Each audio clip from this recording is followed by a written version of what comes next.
So if you've moved to Japan, like let's say in the last like year or something, I guess this video is for you, because sooner or later, probably sometime soon, if it hasn't happened already, you will need to throw out something that's kind of big and won't fit in regular burnable garbage. Sodaigomi, or basically like oversized garbage, is like a system that you kind of have to get familiar with when you start to throw out larger things like furniture, like tables or racks or, you know, chairs, I guess, that kind of thing. It's kind of annoying. It's kind of really annoying, honestly. But if you need to do it, this is how you do it.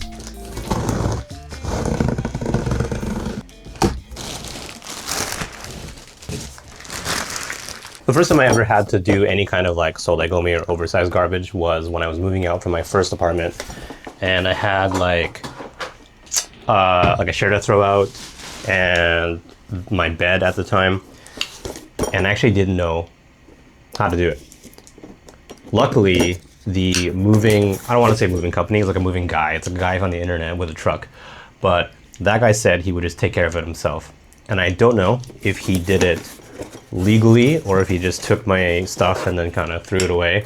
But if you want to go and throw away your sodaigomi legally, you're going to want to go and look up how to do it properly. And the rules change depending on where you live. So you have to go and look up the rules specifically for your city or for your ward. But yeah, the reason why it's so annoying is that throwing away your sodaigomi just involves like way more steps than just taking your garbage and leaving it out on the curb or whatever. There's no like pickup culture, I find, in Japan. Like there's no like, oh, I'm going to get rid of my sofa. I don't want it. I'm going to leave it out and I'm going to put a sign that says free sofa and someone will take it. That won't happen.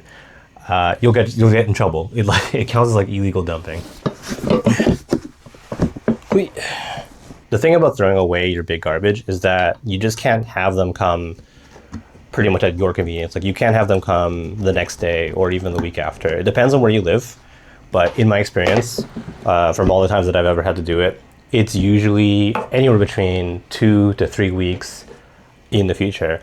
This schedule of exactly when they can come and grab your stuff will change depending on where you live. It will differ from city to city to city. Once you've gone to like your city's website or whatever, and you kind of know what the schedule is, kind of know like when can you throw your stuff out, and you know what you're throwing out, the next thing to do is to go and like kind of register or like apply to have the city come and grab your stuff. So depending on what you're throwing out, the cost will change. So typically if you're throwing out like regular sized desk or like a chair or something like that, or a smaller kind of rack, that is usually, in my experience at least, somewhere around like 300 to 600 yen. But if you're throwing away something that's like a little bit bigger, you might have to pay like anywhere between like 600 to like 900 yen. And the payment for that is a little weird. So they'll always charge it to you in terms of like tickets or whatever. So it says the cost is like 600 yen. The way for you to pay that is you have to go to like your, I guess like the nearest convenience store nearby, and you have to ask for something called a sodaigomi shoriken, which is basically just like a little sticker that they sell. And one sticker is like worth like 300 yen or something. So you can think of it like a really big stamp. So you can buy like 2 or 3 of those or however much you need like to cover the cost. And then as you go and you take it down, you'll just put those stickers on your garbage and it's like, hey, this is legal. Like I've applied for the city, come and grab this. It's paid for.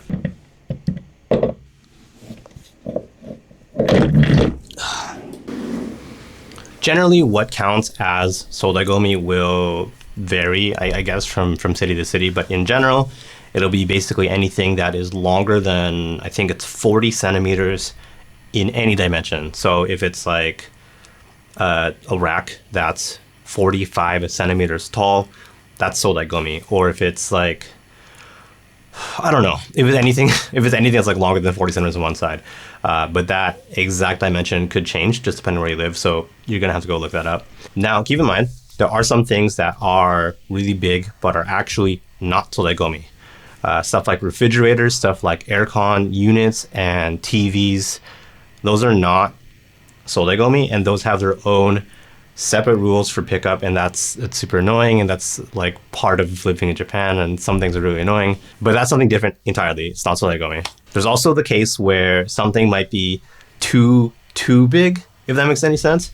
I had a desk that was exactly 2 meters long, and that was just within the exact, like, I guess, dimensions of sodagomi. If that desk happened to be longer than 2 meters, it was no longer eligible for sodagomi from the city, and I would need to bring it to like the dump myself.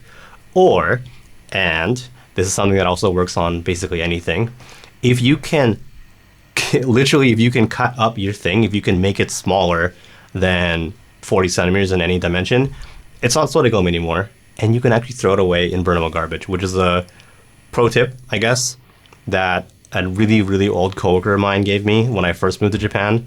She was basically just like, oh, I don't do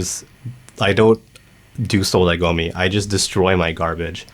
And I've seen in some like drugstores like around where they sell, and I guess hardware stores too, but they will sell hacksaws specifically marketed for the purpose of making your garbage smaller. So if you're gonna go apply for sodagomi, like you have stuff to throw out, basically this is kind of how I do it. Like I'll always just go to Google and I'll start by searching for sodagomi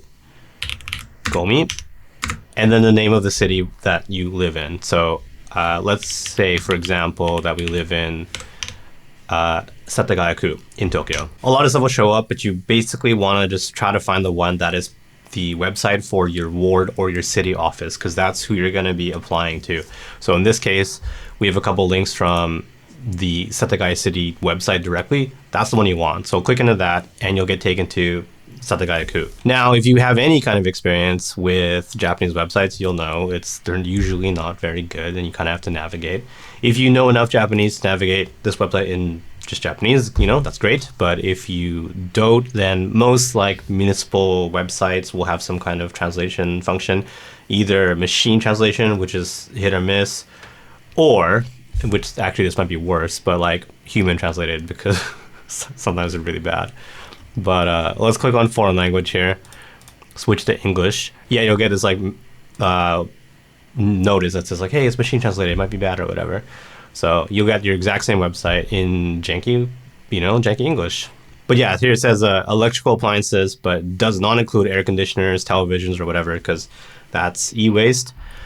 Here it does say, yeah, that's oversized garbage. Oh, and for Setagaya-ku, it is 30 centimeters.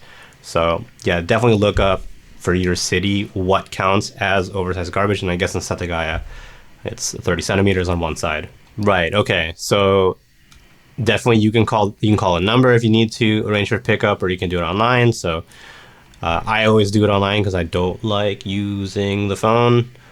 But if you're not afraid of using a telephone, then you can just call them. It might be honestly easier. Okay, here we go. So it says list of bulky waste. This is machine translation, so it's going to be a little janky. But click on this and we'll get taken to, I guess in this case, like a website that just shows a list of all not all, but most oversized garbage and the cost. So just scrolling through this really quickly, you can see, for example, you're throwing away a crib, like a baby mattress, that's 400 yen. So that'll be like one ticket probably. Or if you're going to throw away a bowling ball, 400 yen. Christmas tree, so let's say you had a Christmas tree and it's like January, you got to get rid of your Christmas tree, 400 yen. So a lot of items, like just the typical stuff, is 400 yen. Once you get into larger items, then we're looking at stuff like 900. Looks like a double pedestal desk, whatever that is 3,200 yen. So this is like the kind of thing you need to figure out how much it costs, and like if the thing you want to throw away is even on the list to begin with. Once you figure that out, then you go call the number, or you apply online, arrange for a pickup date, grab your tickets from wherever, take it out on the day before, and then like that's it. That's like generally the flow, the process for throwing away your oversized garbage. But yeah, if you moved to Japan recently, like I don't know, like a year ago, I figured you would probably want to know how to throw away your big garbage, because that time will come probably soon. So hope that helps. All right, see you next time.